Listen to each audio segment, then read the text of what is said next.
After all the adversity, Ryan Blaney was able to come home with the checkered flag in Phoenix, taking the lead in the closing laps. Let's break down NASCAR at Phoenix.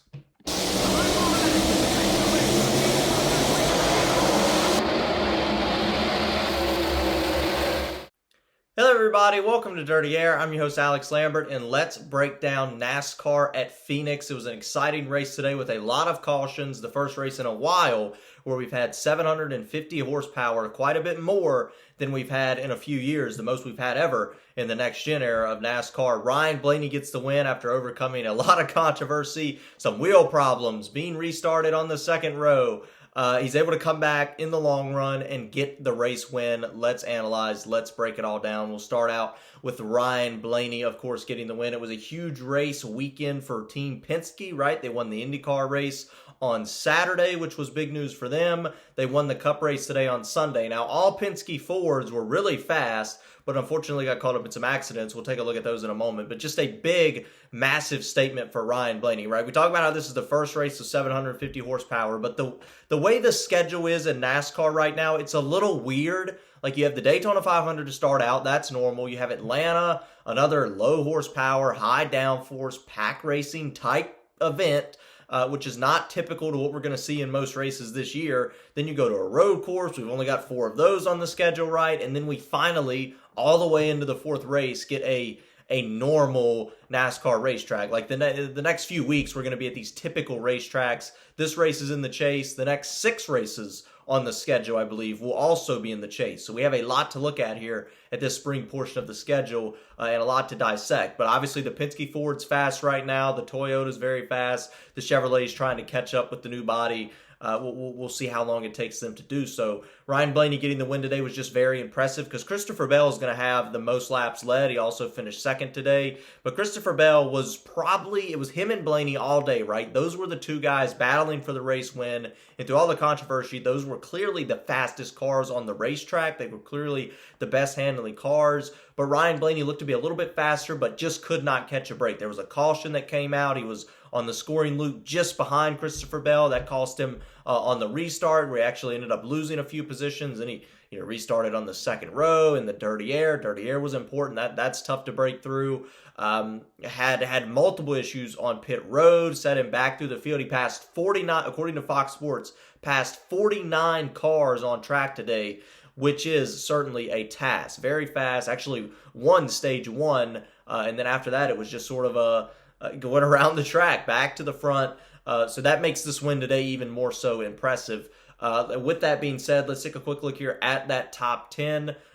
Christopher Bell, a nice second place finish, like I mentioned. Led a lot of laps, didn't have enough at the end. Was closing on Blaney with the fresh 4 tires. Now, Bell lost a lot of track position in the final 20-lap run because he lost track position to get 4 fresh tires. It did not work out for him. Ryan Blaney got 2 tires and was able to take over Ty Gibbs and win the race. Kyle Larson finishing 3rd, which was impressive because we were a little worried about Cliff Daniels and that team to start the race, running about 20th. That was concerning for a caliber team like Kyle Larson. Finished 3rd. They finished the top 5 a lot in the last few Phoenix races, but they have yet to win any of those over the last few years. Ty Gibbs finishing 4th. Big winner today is definitely going to be Ty Gibbs because all offseason we're talking, Chris Gabehart lawsuits, whatever.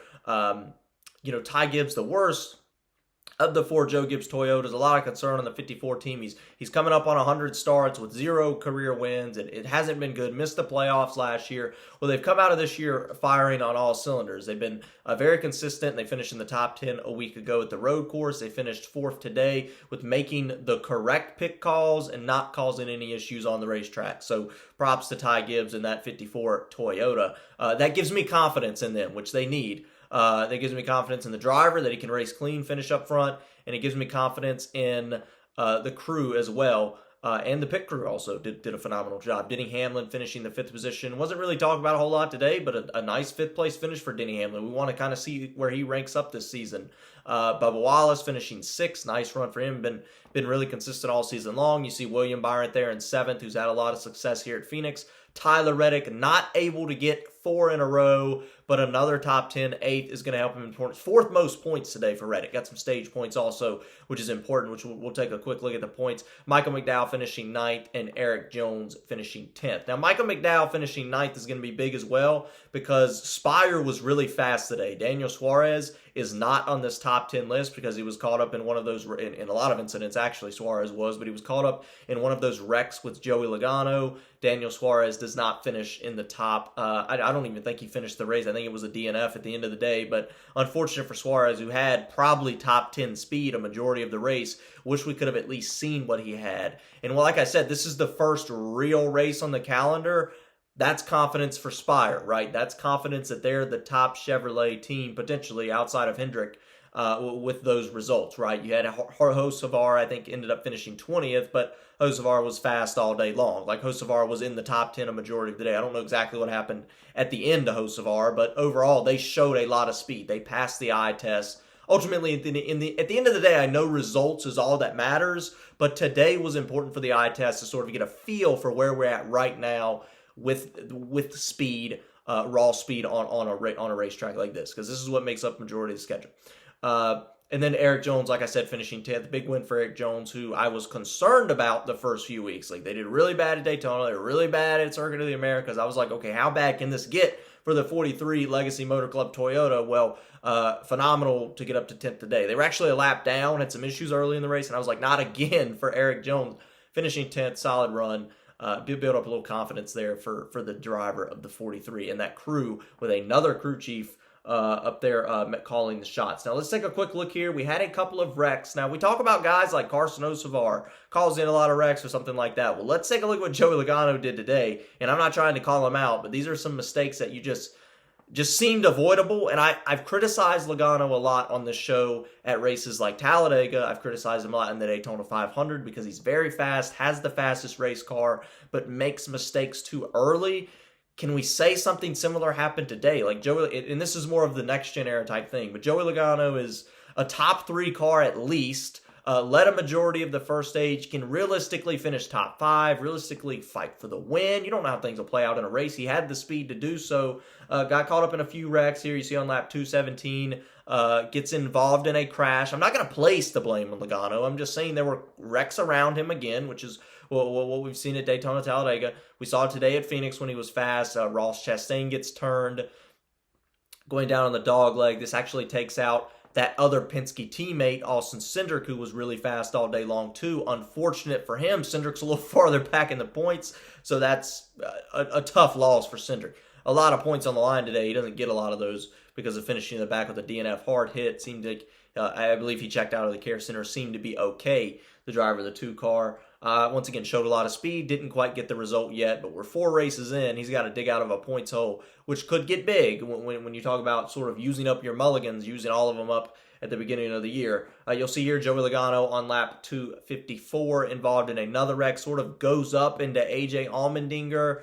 I don't know exactly. Looks like just a miscue from Logano, a misjudge from Joey Logano. We've seen some of the best drivers in the Cup Series do that before, but Logano just a bad look today, in my opinion, taking out a lot of Penske cars. This wreck also was the one that this finished off Daniel Suarez, and it took out the other Penske car, the Wood Brothers car, which is Penske affiliated, basically the 4th Penske car of Josh Berry in the 21. So a bad look today by Joey Logano, I think. It seemed to not get a lot of media coverage, but I think Logano had a bad showing today with that. And I don't want to criticize, like, Logano's a great driver. I know he's been really good at Phoenix before, and that's why I'm criticizing. I feel like he should have been up there racing for the win. I wanted to see that driver I know can win here up front, and just making some mistakes like that. Just not great. Just not great for Joey this week.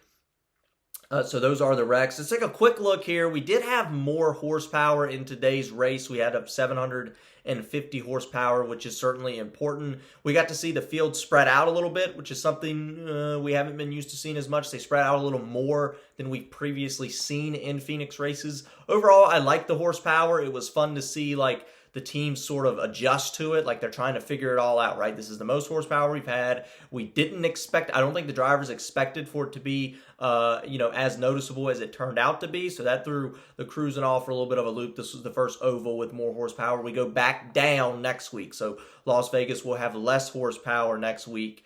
the mile and a half tracks will be running more horsepower on the smaller tracks, right? So when we go back to Martinsville in a few weeks, we will be running more horsepower. I believe Darlington, we'll have to double check this. I believe Darlington also has higher horsepower, which is before Martinsville. So that'll be interesting to see also. We'll have to watch that in the next few weeks. Let's take a quick look at the point standings. A lot of fans, a lot of drivers and teams and crews are already looking at this. I'm going to pull them up real quick, but I want to mention it is extremely early to be talking about points. So this can change a lot. It does matter right now where you're at, but it can change a lot. So this is not set in stone. We're following, this is after the 4th race of 26 regular season races. So how this is set up, you see the points next to the driver. You see how far they are back from the leader, which is Tyler Reddick. You see Ryan Blaney is now 60 behind Tyler Reddick in points. And then the chase, how many they are above or minus the chase grid, right? So you see Tyler Reddick 127 points in the chase as it stands right now, with a lot of races left to go. Still 22 races to go. A lot can change. You see the red line there. That's the cutoff. Brad Keselowski in by 2 points. Nothing really insane to look at here. Like we can kind of get a glimpse. Like Tyler Reddick, Ryan Blaney have obviously won. They're going to be at the top. Bubba Wallace having a strong start to the season. Elliott with a bad day today. Falls back to 4th. SVG up to 5th with 3 of the first 4 races being ovals. That's impressive. Like that learning curve seems to be, we're on the end of it. Like SVG is running good at ovals, and he's dominant potentially at road courses. So SVG very realistically right now has a bit of a cushion right now. 4 races in, we'll see what continues to happen moving forward. Right, Daniel Suarez unfortunately falls out with the wreck today. Kyle Busch currently 19 points out. When I go down the list, I'm a little concerned for a few guys. My biggest one's going to be Chase Briscoe, who just cannot catch a break, right? He was running good today, but blew a tire, goes and slams up into the outside retaining wall. He's like a top 3 car every race, but can't get that result. Wrecked out early in the Daytona 500, unfortunately. Was in one of those early wrecks, right, when he was up front. It didn't do good yesterday or last week at Circuit of the Americas. Then running top 3 today at the time of a flat tire. Just, yeah, the frustration I'm sure is building for Chase Briscoe. Like I said, the points will move around a lot more going into the chase. We will dive into those heavily more. I like to start looking at those heavily on Memorial Day weekend when we go to the Coke 600. That's when we can kind of dive into those more deep and look at possible scenarios. But that's it, really, all there is to talk about following Phoenix. Let me know what you thought of the race. Comment what your opinions are about this race. What do you think about the more horsepower, Ryan Blaney getting the win? And, of course, about Kyle Busch having multiple flat tires but finishing 17th. Let's get rowdy.